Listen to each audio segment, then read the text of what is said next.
Hey, and welcome back to the Rushworth podcast. On today's episode, I interviewed a good friend of mine who currently lives overseas in Malaysia, Cameron Le Gay Brereton. In today's episode, we spoke about how lockdown is treating Cameron. In Australia currently, I believe we personally have it pretty good compared to some countries at the moment in the global pandemic that's going on at the moment. Cameron has been in complete lockdown for quite some time now, so we spoke about what he's doing to look after his mental health whilst not being able to get out and about as he usually would. We spoke about what Cameron's plans are in the middle of a pandemic for the rest of the year and in the years to come. And it was good to get his opinion on life in general, moving from his hometown in Australia all the way to another country and traveling around the world. I've been lucky enough to do a little bit of traveling, but I've never lived in another country, so it was really good to see Cameron's opinion on life and everything he's learnt from living overseas. I had a really good chat with Cam, and I hope you enjoy this episode. We've got a bit of a delay, I'm sure, so there might be like a 2-second delay or something like that, which will probably be annoying throughout, but the wonders of modern technology. That's all right. How are you going anyway? Yeah, I'm good, man. As good can be during a worldwide pandemic as such. But yeah, not too bad. In complete lockdown at the moment, so I'm hoping that ends in the next couple of weeks. But apart from that, not too bad. How are you, man? Yeah, I'm going good. We just went into our second lockdown since this all happened. So we've had it pretty light compared to most other people around the world. Did you say you've been in lockdown for like quite some time?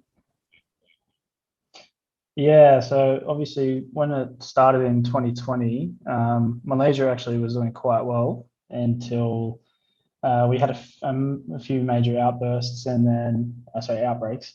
And then, we've just gone into a complete lockdown and we've more or less been in and out of that for the last, year and a half or so. So it's been, rough, especially on, say, small businesses here. Like I think I read a stat recently that was like 30% of shops inside shopping centers and retailers have closed like completely, which is just terrible, especially for a country that kind of runs on small business.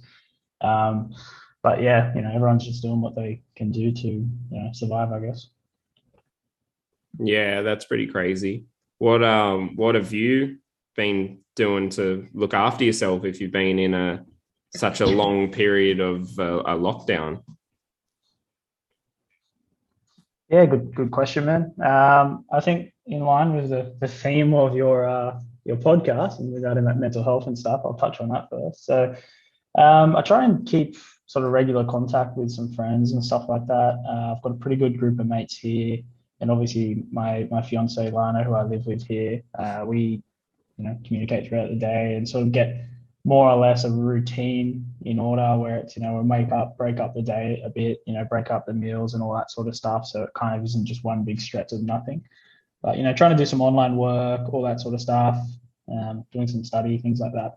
But yeah, physical health, just trying to do a bit of home workouts, things like that. But there's not much we can do. The gyms are all closed and you got restrictions on if you can walk outside and how long you can go out for and, times restraints and all that sort of stuff. So all the good stuff. Yeah, that's pretty hard to look after your headspace, especially. It's hard enough when you can do whatever you want, let alone when you've got a global pandemic on your hands.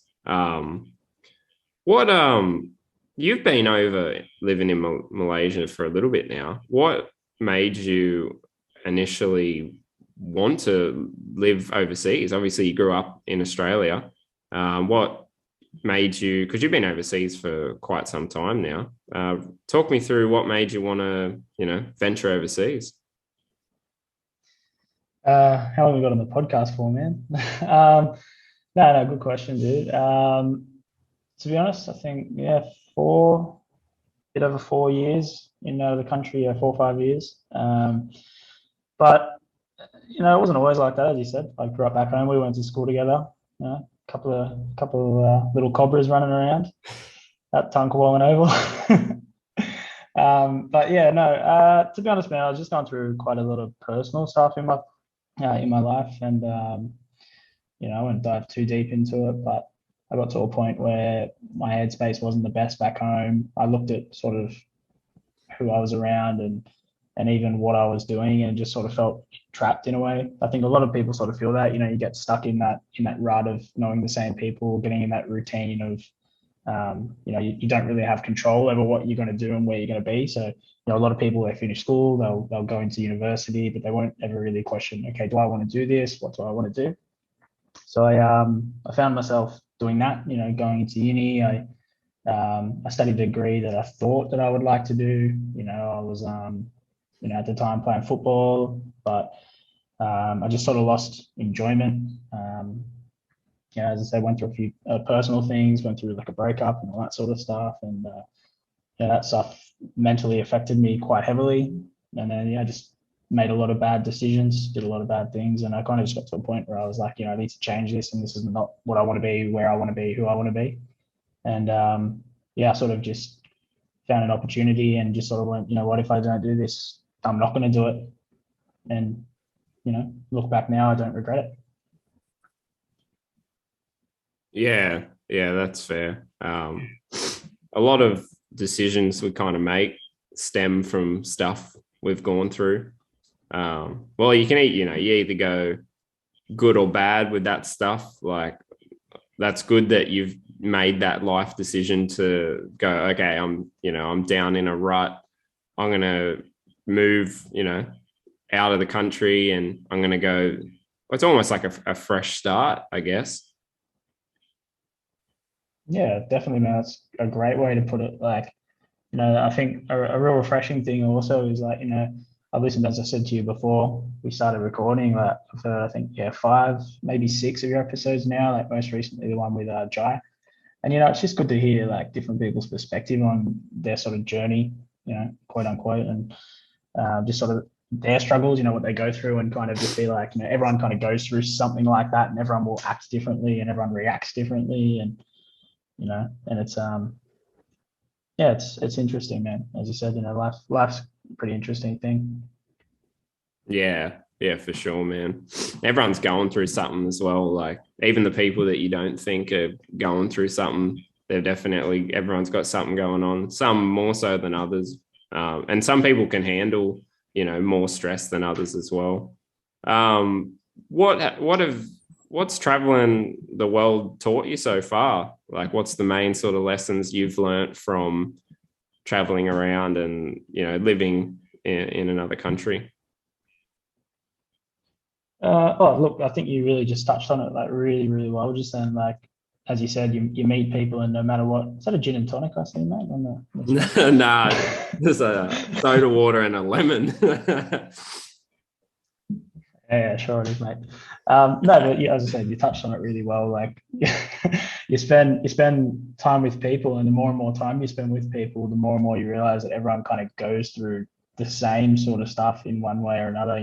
You go through adolescence, you grow up. Like, I'll go back to the last episode I listened to the other day about Jai. What Jai was saying regarding OCD and things like that, and even yourself, what you're saying. You go through patches where you're early high school and stuff, and you're freaking out socially because you're going, oh, what are people going to worry about this? But everyone goes through something, and then you say to Jai says to you, yeah, I didn't know you were both going through that, and you were good mates at the time. You know what I mean? So even those close to you, sometimes you don't realize that everyone's going through stuff. So that's probably the main thing.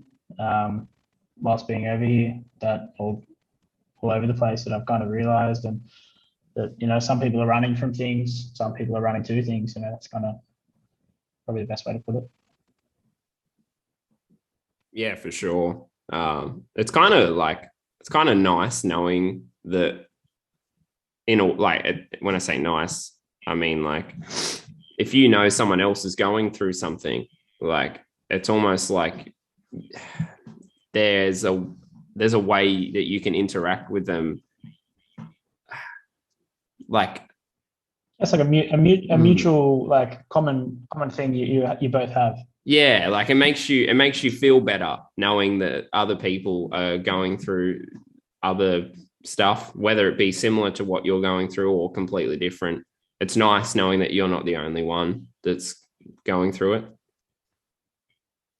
Yeah, no, 100%, man. Like definitely, in the past, I know yourself probably included, but most people and even myself, like I found comfort in that. Definitely, like you're bonded with people who have gone through the same stuff, and even abroad, like I found people who were going through the same things in the same mental space that I was, and understanding the challenges, or they've just kind of come out of the other end of the roller coaster where they've just gone through that, and they're like, you know what, I know what you probably need to hear versus probably what you want to hear, and sometimes you just need those people around you. Like, I think another thing is knowing the right people to have around you. I think that's probably one of the most important things. And I got a mate, for instance, back, he's in Australia right now, and he's also done a fair bit of traveling before I did even. He was living in England for a while, Trent. And he lived in China with me for a bit, and we used to have these lengthy chats like this. And one of the things we both kind of came to and we both agreed upon, which anyone who spent a bit of time abroad can probably vouch for, is that when you're actually overseas or you're away from home for quite a while from that sort of circle, it's funny because the people you think might keep in contact, who you might really, really put effort in as friends or family or whatnot, you put a lot of time and effort into, and you expect kind of when push comes to shove, you might actually get that in return. A lot of the time it doesn't happen. And a lot of the time you might find people you wouldn't expect, like shoot you a message and say, hey man, how's it going? Like, hey, what's going on? Hey, I saw you doing this, like how's things, and it's just those little things that make a big difference. But it's knowing, not using people, but knowing what roles people play in your life, and who's going to be there for you over the stretch of time, and who's just there for a certain role for a certain period of time. And the best example I can think of is like back when I was at home. I won't get too into it, but I was going out a lot, all that sort of stuff. I'm not going to dive into it, but you're within a certain group of people who have certain common hobbies and do certain common things. And once you get out of that, you realize, hang on, I was only really friends with them because we shared that in common. They weren't actually really my friends. I was just going through that stuff with them. But, this is the stage of life. Yeah, that's so true, man. Especially with like in regards to your group of friends that you have around you. I want to touch on what you said in regards to like shifting in and out of like who you think are friends, but may not actually be a true friend, and shifting towards people that are more like-minded to you. Did you struggle at all with that when you kind of had the epiphany that, oh, okay, these people I'm hanging around with actually aren't really bringing anything good to my life? You only kind of like the pleasure of, going out with them and partying and stuff, but they're not actually helping you become a better version of yourself? Oh, definitely, man. Like, I think the easiest way to put it is like people who show up, well, if they want to show up, they'll show up, they'll find a way. Like, I found myself jumping between groups. Like even throughout school, like looking back on school, I kind of look back on myself at school, and you go like kind of in a way was having like not an identity crisis, but kind of not sure who I was and who I wanted to hang with. And, there was different groups I sort of used to talk to at school throughout different stages where I was like, maybe I want to talk to these people because I think I want to talk to these people. And then there's other people where it's like, I actually want to talk to these people because they're actually good people. They'll actually care about and invest time into me. And I do the same. So definitely I've definitely gone through that stage. As I said before, I think most people have but I've got a real core group of friends. I would probably say, a handful, count on a hand, count on my fingers. Some really, really good friends who I can rely on, who aren't necessarily with me right now. They're all over the world, but when push comes to shove, they'll be there, and they have, and they've gotten me through some pretty, dark times in my life, I would say. And I even look on, for instance, yourself with like you and Jai, and even Cal. Like I think you guys have been mates for forever. Even growing up, like I look at that, and I mean that's really cool that you guys early on had that, and you found each other as mates who really support each other. Yeah. I'm heaps lucky in that sense, that I've got, not even a handful of just really good mates, but I would rather just have like 2 or 3, best mates that I know I can, rely on, rather than, a massive bunch of friends. And I've struggled a lot, sort of, especially transitioning out of high school. You quickly learn that, the whole popular scene in high school is not how it is when you leave school, and you learn pretty quickly, as you said, who are actually, your true mates and are there for you, when you need them to be there. And yeah, like as I said, I'm very lucky that I've got, just 2 or 3 really good mates that I can rely on. I feel like at the end of the day, you should strive to have that versus, 9 or 10 mates that you can't actually call whenever you need. It's really important to have people like that in your life. And, if you don't, then that's all the more reason to get out there. And, well, obviously with COVID, it's kind of a bit hard at the moment, but it's the perfect way to get out there and, start meeting people that are like-minded to you. Yeah, definitely, man. No, 100%. And I think, being abroad or being in a place that you're not used to or not necessarily comfortable with, you actually kind of get forced to be put into that situation. And, it's a scary thing, but I think once you do it, you get better at it, like most things. But no, man, like, I think, as I said before, the biggest thing is that support group. And I think the best part about that is like, you're not going to be alone if you're going through something, but B, it's if you go through that and then you have one of those friends who is going through something very similar, or who is about to go through something like that, whether it be, a loss in the family, parents split up, or, a breakup, you know what I mean? Like if you've been through that, you can have that empathy, but, obviously in their situation, try and focus on what's going on there, not, but yeah. What advice would you give to someone, say a younger version of yourself, that hung out or continues to hang out with the wrong circle of people and really wants to transition out of that group of people and start hanging around with people that are going to bring value to their life? What advice would you give someone?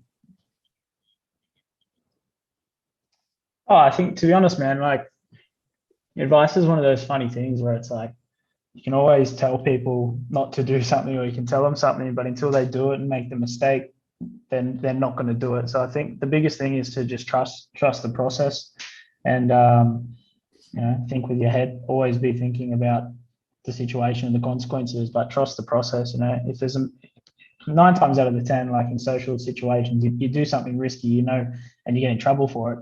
As I said, 9 times out of 10, you probably know it's a risky thing you should be doing and shouldn't be doing, and it's a mistake. But as I said, you got to make those mistakes.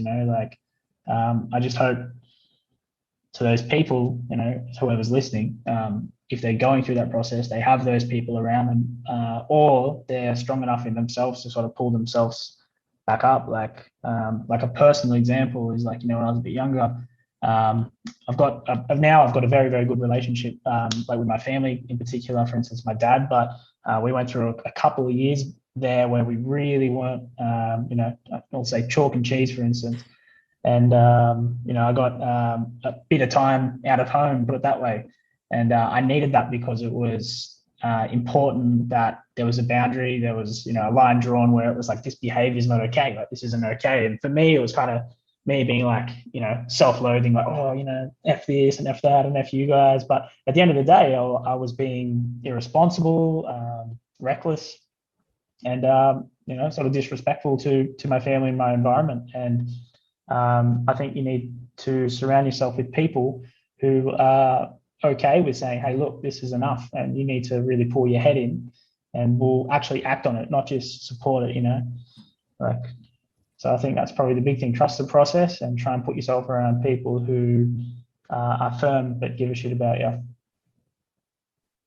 Yeah, for sure, man. I went through the same stage with my dad. It was kind of just that transition period from going from a teenager to like a young adult. We just clashed heads a lot. And then, yeah, I didn't see my dad for a couple of years, actually. And then, but that time apart kind of, fixed everything. But it was hard, like, especially growing into a young adult without like a major like male role model in your life. But yeah, I can definitely relate to that. You think you're right at the time. And then as you kind of get older, you realize that, hey, actually I could have been the one in the wrong. More so my relationship with my mum, I realized that we clashed heads a fair bit as I was a teenager. And as I've sort of gotten a little bit older, I've realized that even though I thought I was in the right, maybe I wasn't. And I'm sure that they would think the same as well. But yeah, that leads me to what I wanted to ask you in regards to the rest of the year. What does the rest of the year look like for you? What do you want to sort of achieve by the end of the year? To be honest, man, it's pretty hard to set sort of like goals and in particular timelines right now. Like not only with the lockdown, just whatever's going on. Like Lana being from Ukraine, it makes it really difficult to get back to Australia, for instance. Like as I said, we've been out of the country for almost 2 years, and just getting back visa-wise is almost impossible. So I'm gonna have to bite the bullet on that. But maybe head to Ukraine at some point. Probably get married in the next couple of months. I'm not too sure. I might have to get put on hold, but try and sort some business things predominantly online. As I said, it's kind of pushing me to have to be able to work online in order to make an income, so I can be anywhere regarding the visa and stuff. So that's what I'm working on and towards the next couple of months, and learning Russian and a few other things like studying. So, but yeah, I wanted to actually ask you, man. You spoke about going through all that sort of stuff. I don't know if you've touched on it yet. I don't think I've heard you. You might have touched on it briefly in a few other episodes, but a big thing for me that I found, for instance, was like finding an outlet. Like, did you necessarily find an outlet when you were kind of going through all that sort of stuff? Like, and obviously, what kind of outlet was it? I think that's probably important. Yeah, so I did. The biggest thing for me was going to talk to a counsellor at the time. I briefly done it like throughout, like being a kid, but like it's not the same. Like when you start to become an adult, you can actually break down your emotions a lot more than when you're a kid. Yeah, that was the number one thing for me. I went and spoke to a complete stranger. I had no idea who they were.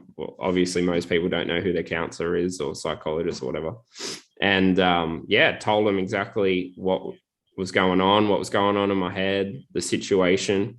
And just telling that to a complete stranger was quite, I don't know, it's like weight off my shoulders. Just getting it out of my head and just talking about it made me feel great. Even before they gave me advice on what to do, just talking about it with someone was great. And like, you don't have to go see a counselor to get the same feeling. You can chat to your partner or your best mates about what's going on. If you sit down with someone and you make it like an actual genuine conversation. So like I wouldn't recommend going out and like, having a few drinks and talking about it, which I mean, you're more than welcome to, but I just feel like it doesn't make it makes the situation less serious. I feel like if you actually say to someone, look, I want to sit down and talk to you about this, blah, blah, blah. It's, I feel like you just have more of the person's attention. So that's the number one thing for me, man. Even with this podcast, like when I chat to people that come on, and I just have a genuine chat about how you're feeling right now and how I'm feeling. I usually walk away almost feeling like I've gone and seen a counsellor. And the cool thing about it is every person has their own individual story. Everyone's gone through their own shit, and everyone's got a different approach on life. So my thing now is I'm not seeing a counsellor at the moment, but just having a genuine chat with people that are coming on my podcast. And because everyone has a different opinion on life and a different view, I find it really motivating to just hear what, say, for instance, you have to say, because your life has panned out completely different to everyone else, and everyone knows something more than you do. So yeah, that's what I currently do. I remember you were telling me you were thinking about starting a podcast or something. Are you still thinking about doing that? Yeah, that's it's in the works with a good friend of mine actually. We haven't launched it officially as of yet, but yeah, it's to be honest, that's not. I wouldn't say it's necessarily like it would have been an outlet of mine. It's good, and to be honest, I think if I had the balls to do it a couple of years back, I would have done it. It would have been a good outlet. So I credit you for doing it. It's actually really, really cool. As I've told you before, I'm a big fan of it. I love the idea, and I think it's important, and it's something I think you should keep doing. But for me, in the past, my probably biggest outlet, which was a surprise to me because I used to hate it, was kind of writing. I used to run a blog, like sort of like a men's mental health space sort of a blog, and I sort of discontinued it about a year and a half ago, 2 years ago. Well, maybe even a little bit longer than that. But in particular, I think it was my second stint in China. I went back and I was living alone, like completely alone for about 3-4 months before I had some mates come over. So, didn't know the language, had just about no friends there, and, was in an office most of the day. So it was a bit lonely and wasn't in the best headspace, to be honest. So I found that writing was a really good outlet, and I could express myself through like a lot of metaphors and things like that. And I found it, as you said, like it's really, really good to just sort of get that load off you and just sort of feel a lot better. And in a way where you can express yourself, you can be vulnerable without actually kind of having to necessarily hold back. And you don't have to have a couple of beers and talk to your mates and be like, I'm just kidding. But like, you can actually sit down and you rip the Band-Aid off and actually, do the hard work. And for me, it was important to have that. And I think if I didn't have that sort of outlet, I probably wouldn't be here in that aspect. Yeah, that's fair, man. I want to touch on what you said. You said that a couple of years ago, if you had the balls, you would have made a podcast. What do you mean by that? What stopped you from doing it? I think, to be honest, man, it was just like the medium of kind of coming on and actually, obviously maybe not showing your face, but openly talking. I think what I found through writing was, as I said, I can use a lot of metaphor and expression and all that sort of stuff, and I can relate to people in a different way.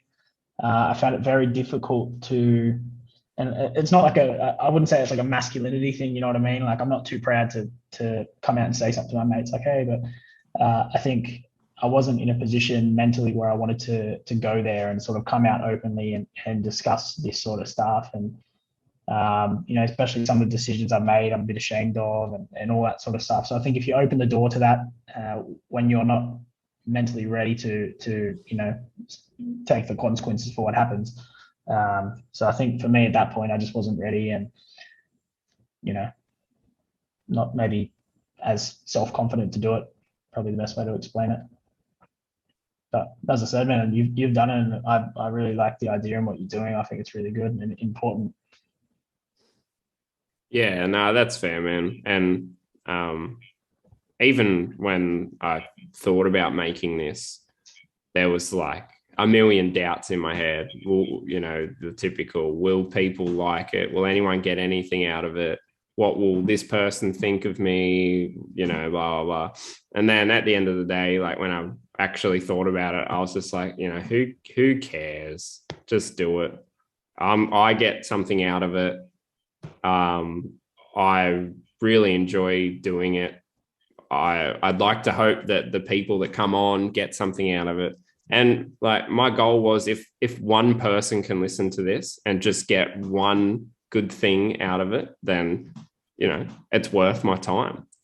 And, I was thankful that on my first episode, someone messaged me and that I was acquaintance of, I wasn't really close with at all.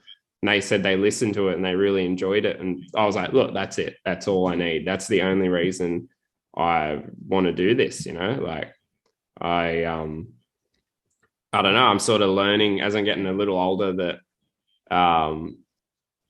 true happiness can come from helping others. And like, especially like now I'm a lot different to, I was when I was younger, and I'm sure you know about that. Like, especially when I was like when we were in primary school and stuff, like I was such a little shit. And even in high school too. But you live and learn, and we've all made mistakes, and I've made plenty of mistakes. In my life. But I don't know, we're both still in our 20s. You got to remember that. And you got to remember that, there's a lot of people that are our age that still haven't even realized at all that, they're a dickhead and they're not doing anything with their life. And I'm sure, me and you can, we know people that are like that for sure. So you gotta give yourself a pat on the back. Should I name them or? Nah. This is not live. I actually got a list on my phone that I'm joking. But you should be proud of yourself that you've realized that you want to make yourself a better person, and you're striving to do that. So yeah, you can't be too down on yourself. Oh yeah, man. Like, and as you said, like I wouldn't say you're a shit. I think you and I always got along pretty well in school and all that sort of stuff. But I can vouch, definitely, yeah, you definitely changed. I remember, I think, apart from when we played sevens with the more chilies and absolutely shredded the competition, I think before that, the last time I remember I had a chat with you at Sock Fives at Tuggerah, and we're talking, and you told me about like sports science and stuff. And even like, I think that was the first time I saw you in ages, and just, the comparison from a couple of years before to that current point, it was massive. And I think even Jai, I think said the last episode, it's not about maybe getting better, it's just about changing. I think maturity is that big thing, and going through that process. And as I said, like, I can't credit that, and you probably can say the same, to just myself and like just yourself. It's probably the people around you. Like I especially the last, say, 2.5, 3 years, I credit a lot of being here right now and where I'm at mentally to my partner. Obviously, you don't want to throw that onto people, but with Lana and all that sort of stuff. So,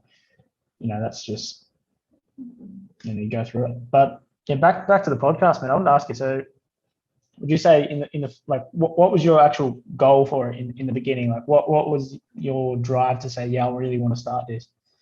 Like, you've been thinking about it for a while, or was it kind of just out of the blue, or what? The main thing that made me want to start a podcast was this podcast that I listened to called The Ground Up Show. And if you haven't heard it, man, I reckon you'd like it. And anyway, I loved it. Unfortunately, the guy who runs it, Matt Diavella, he doesn't make it anymore. He just focuses on his YouTube and whatnot. But anyway, I used to listen to that, and nearly every episode I would walk away like feeling like I was a part of that conversation, and I would feel so motivated to go do whatever. And it was like a self improvement kind of podcast. And then, I was just like, well, if I can create a podcast to mainly focus on mental health, because that was also something that I was struggling with at the time. And I was like, well, there's not many people that are in their 20s that I know of that have a mental health podcast. A lot of the mental health and well-being podcasts I listen to are from like older adults. So they're like in their, late 30s, 40s, 50s. And I'm like, well, it would be nice to listen to someone that's in their, early 20s talk about this, because, that nearly all of us are like going through something. So it was, I don't know, I just thought it'd be nice to hear what everyone else my age is going through. And that was pretty much the main motivation. Yeah. Do you I wanted to ask you, do you think nowadays, like, I don't use the word kids because it implies like younger, but even like I would say mid to late high school, do you think it's sort of changing generationally, like the way maybe everyone acts socially and all that sort of stuff? Obviously, you got social media and stuff, but I'm talking about just in general. Like I remember, like from my opinion, when we finished school, a couple of years below, I think it was a year below my sister, so maybe 3 or 4 years below us. And I remember they all, from what I used to see, they all used to kind of interact a lot better, a lot, less hostile with each other. Everyone was a little bit more open. The conversation was a bit better, a bit nicer. I don't know if you've seen anything like that. I feel like that people a little younger than us, around that age bracket that you said, I feel like it's getting easier for people to communicate how they're feeling. And I feel like our parents' generation is almost the last generation that, they're drilled into them, especially our dad's generation, that, it's weak to talk about how you're feeling, and, you should never cry, like if you're a bloke and all that sort of stuff. I feel like they're the last generation that were taught that by their parents.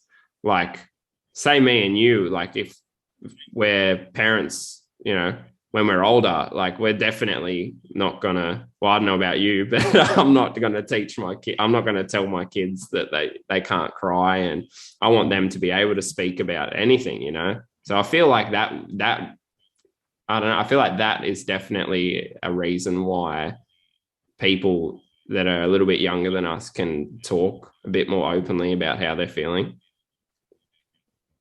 Yeah, well put. Yeah, true. That's probably true. 100%. They got access to everything and all that sort of stuff. So, obviously, that can have a negative side effect as well. You see like all this fucking bullshit posting on like Instagram, attention grabbing and all that sort of stuff. But I think that's just a maturity thing. Giving 12-year-old kids a phone and a Twitter account. Yeah. That's also like the downside of it all, is even though that, they may not have been brought up to be told that they can't talk about their feelings and stuff, but you've got social media as well, which is a completely new thing. And it was kind of our generation was the ones that, took it on, when you think about it. And, anyone can say whatever they want online. And, usually if you say that to someone in real life, like there's instant consequences. You can't just go up and call people names and stuff. But with social media, you can just hide behind a screen. And that's definitely a huge thing to take on, like, especially because social media hasn't been around before, Yeah. Oh, yeah. Definitely yet to see the effects mentally on that generation, even maybe not ours, but the one under us, definitely, because it's there. As you said, you can't, like, you can't switch it off either. It's around the clock. If you're copping shit online at 7 a.m., you're probably copping shit online at 7 p.m. So yeah, unfortunate, but no, that's the way it is. But yeah, you still playing football? What's going on, mate? That's a good outlet. Yeah, I've gone back this year. This is my first year back in like 6 years, I think. I'm not Nice. playing for the Cobras anymore, but mate, I've made the transition to the Budgie Boys. Not angry, just disappointed, mate. Nah, it's Yeah, good. but it's been real good, Football's man. always a good outlet. Oh, sorry, you go. No, there's a bit of a delay. I thought you had like a 3-second pause, so I'll let you go on. You're going to tell me about how you guys finished last this year, or? No, we're actually coming first, believe it or not. No, actually, we're coming second. Coming second at the moment. But yeah, it's been real good to get back into it. They're just playing all age at the moment. Jai's having a run with us as well. So he's put the boots back on. And just playing with a real good bunch of boys. Like we all, we like to win, but we don't take it that serious. And we all just kind of have a few beers after it. And yeah, it's really good. We just train one night a week, and yeah, it's good. I've kind of lost my touch that I had when we were a bit younger, but I'm slowly trying to get it back. It's mainly my fitness, to be honest, man, that we're about, I don't know, 6 or 7 games in. And yeah, I swear it's only now that I'm starting to feel a little fitter. But yeah, it's good fun. You're playing soccer over in Malaysia at the moment. Are you still playing? I haven't for a couple of months, man. I've been in lockdown, but yeah, I'm trying to play. I'm trying to enjoy it again, if that makes sense. So you probably know as well. You have a bit of time off. I know you got really badly injured, didn't you? Your knee or something? Yeah, I done my knee. Yeah. Yeah. So you get injured. I had some injuries as well back when I was playing a bit more serious back home, but I kind of my own self sabotage kind of affected how I was playing and where I was at mentally and stuff. So I kind of wasn't really pursuing football wholeheartedly, and I wasn't enjoying it. And then I had a bit of time off, and I decided now back in Malaysia, here for a little while, and kind of found myself stuck here. So I thought, you know what, I'm going to go and have a kick, try and get a little bit fitter, get back into the gym, run around, have a kick, and I've been enjoying it. Been playing pretty well. It's like an expat sort of league, which is really cool. So you're versing guys from all over the world, from you got guys from Yemen through to Canada. It's all over the place. So that's good fun, and it's pretty serious. Like everyone takes it, really serious. All those guys, so it is good fun. But yeah, I think I'm trying to use it as an outlet, which is important and breaks up the week as well. So yeah, especially the whole coming back from an injury. Like I reckon I could have been back like a fair few years ago, physically, but mentally I was just worried I was going to do my knee in again. And then I kind of realized that, well, look, I can either never go back and never get injured, or, the risk is always going to be there. I'm not going to let that hold me back. And unfortunately, it took, nearly 6 years to go back. But, having heaps of fun with it at the moment. Boys like to take it serious, but, not that serious. So it's good, especially when me and you were younger. Excuse me. We played in a few leagues that were pretty serious, and it can kind of take the fun out of it as well. So it's really good to get back into it now, not as serious. And I never watched football either when we played when we were younger. I never watched the A League or the Premier League or whatever. But I've been watching it now. For the last 12 months, I've been getting into it. Unfortunately, I'm not a Chelsea fan. I'm a Arsenal fan. So sorry to disappoint you mate. there. Can't win them all. Yeah, but it's been good, man. I've been really enjoying it. And yeah, it's real good for my headspace too, just to get out there and have a run and win or lose. you after the game, you've run a fair few Ks and you've put in a fair bit of exercise. So it's it's good either way. Yeah, 100%, man. That's especially, if you're playing socially, you got to enjoy it, and it's a good outlet. But no, it's really cool actually playing again. Like, I think it's awesome. And what you said, you can either sit on the sideline and never get injured, or go in there and have a bit of fun and just take the risk. But at the end of the day, I think it's always going to be worth the risk. Like, even me, like, I did my ankle twice. Like, when I first came back and I did my ankle, and I was like, oh, I'm not playing. And I went, you know what, I'll play again. And a couple of months later, I came back and did the other ankle, and I was like, "Oh, you're joking." But I don't regret that stuff. You enjoy playing football, enjoy playing with mates, and even if anyone who's heard me walk upstairs, I sound like a skeleton cracking, but got to live with that. But it's definitely worth it, man. Football, socially, making mates, and even when, as you said, when we're younger, you make mates for life just playing football and all that sort of stuff, and it's really, really important. So, yeah. Yeah, good to hear, man. It's good to see you still playing soccer, because you were one of the better players out of everyone we played with growing up. So hopefully lockdown can ease for you so you can get back into it. Because we're in a lockdown here at the moment, ours is only for 2 weeks, depending on if the cases rise or fall. What advice would you give to someone to stay sane during a lockdown?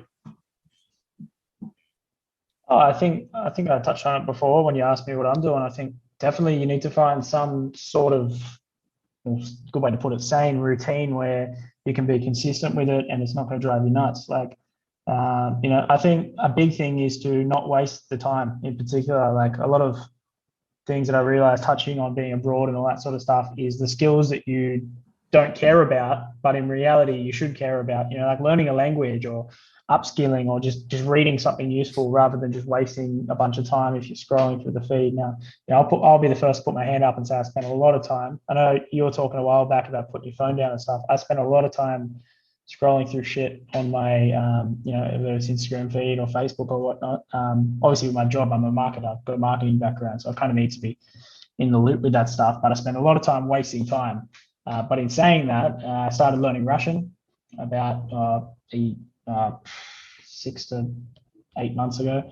So I'm learning Russian, do that twice a week, doing an online degree, all that sort of stuff. So it's, I think, definitely important to keep busy, or even just pick one thing. Just pick one thing you want to get good at, or something to learn, because it's, otherwise you just waste the time, man. Like, you look back on it, and at the time you go, I really don't want to do this, but you look back at the end of the day and go, I probably would have felt better if I did that. I'll do it tomorrow. And you don't end up doing it, and it just becomes a cycle of just bullshit. But I think if you take that first step, you get in the routine of actually, foot over foot, doing things, making, useful little steps towards actually developing a skill and just getting better at things. Everyone has always something that they can do. And I think anyone who ever says, oh, I don't have time, is just full of shit. You always have a way to find time. Even if it's 5 minutes here, you're on the train, you listen to an ebook, you're driving, you put on a podcast, something like that. There's always ways to make time. So I hate that excuse more than anything. And especially during a lockdown, you've got no excuse. Yeah, that's so true. And everyone's got the same amount of time every day. Everyone's got 24 hours. It just depends on what you prioritize with that time.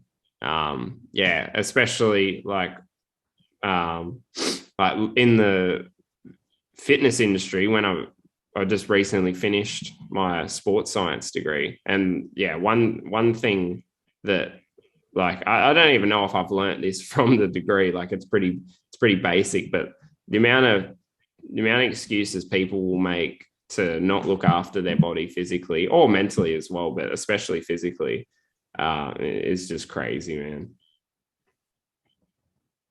Yeah, no, 100%. Whether it's diet, whatnot, all that sort of stuff. People always have an excuse that, I couldn't do this, but at the end of the day, if you want to get there, you'll do it. Same with, you guys were talking, you and Jaya, keep coming back to that because I remember it, about bodybuilders and stuff.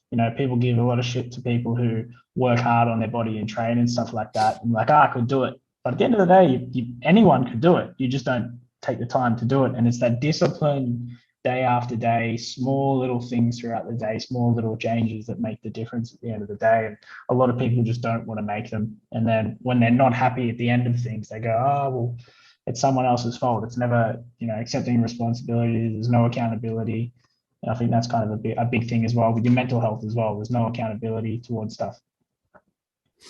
Yeah, that's so true, man. Especially the whole like making like small changes, even tiny changes. Like if you make the tiniest of change every day, like you're that little tiny bit ahead of where you were before.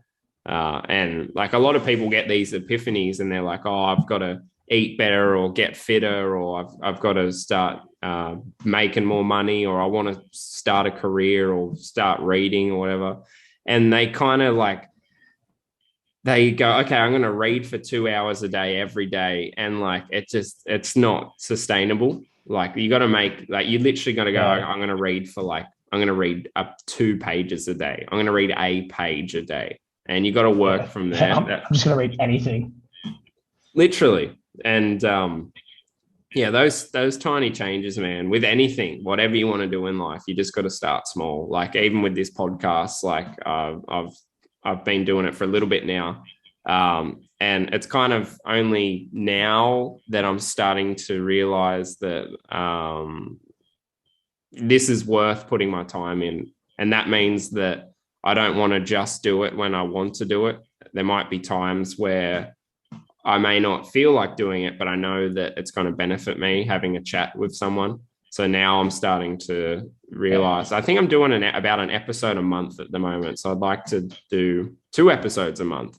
That doesn't sound that hard of a change, but if I can keep doing that, I can then in a bit of time, I can be like, okay, I'm going to do 3 episodes a month, keep working my way up. But yeah, you just got to be patient, man, with everything.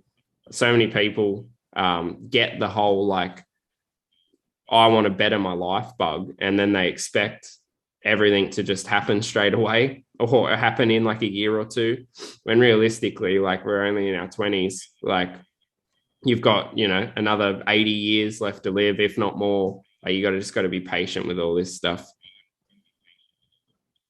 Yeah, no, that's really well put, to be honest. People get, I love it, the must happen now bug, whatever. Like, yeah, definitely. And, you look at that in most aspects, and diet, people want to suddenly lose 20 kilos and they're like, I'll just eat lettuce. You need to understand how calories work. You know what I mean? Like you need to get something that's sustainable and put into practice things that become habits. And, as you said with the podcast, if you keep working on it, you keep doing things, and you end up in that routine, you'll be doing two a month, 3 a month, 4 a month, 1 a week, whatever you want to be doing. You just have to work towards the routine. So definitely, man. And back to the lockdown, if people say that they want to do stuff, you just got to do it, but put in a routine in place. If you stick to a routine, you're then accountable to that routine, not, I'll read 2 hours a day and then go, I can't do it today, I'll read 4 tomorrow. Like it's, put something, set a goal that's achievable and make it sustainable. So no, it's good. Well put, man. Yeah, thanks, dude. All right, I think we should probably wrap it up there. I think I've yapped your ear off for long enough now. What is the time in Malaysia at the moment? Is it about 5 o'clock or something? Yeah, 20 to 6 here. We're 2 hours behind you. Yeah, okay. I wasn't sure if it was 2 hours exact or not, but yeah. Anyway, thanks heaps for coming on, dude. I really appreciate it. I'm glad that we've been able to have a chat finally, and yeah, it sounds like you and your partner are doing good despite being in a lockdown. You're being optimistic, making the most out of it. So that's the main thing. Where can people find you online if they want to ask you any questions or just have a chat or anything? Well, for starters, man, thanks for having me on. Honestly, it's been good to have a chat, as you said, and you should keep doing what you're doing. And I hope people are listening and will keep listening, because it's important stuff you're doing here. To find me, probably on Instagram, I would say is probably my best bet. I think mine is CLGB underscore, I think. Yeah, CLGB underscore. Like the initials of my name, easy. Yeah, thanks, man. I appreciate that, and yeah, it's good to have you on. You're welcome to come back on whenever you like. Yeah, I think we'll wrap it up there, man. Thanks again for coming on, and I will keep in touch. Yeah, sounds good. All the best and enjoy. All right, see you, dude. Thank you for listening to this episode of the Rushworth podcast. You can also find me on Instagram at BOE_Rushworth. This episode is the first episode that has a video attached to it as well. So you can find that on my YouTube channel, which is BOE Rushworth. We'll see you in the next episode.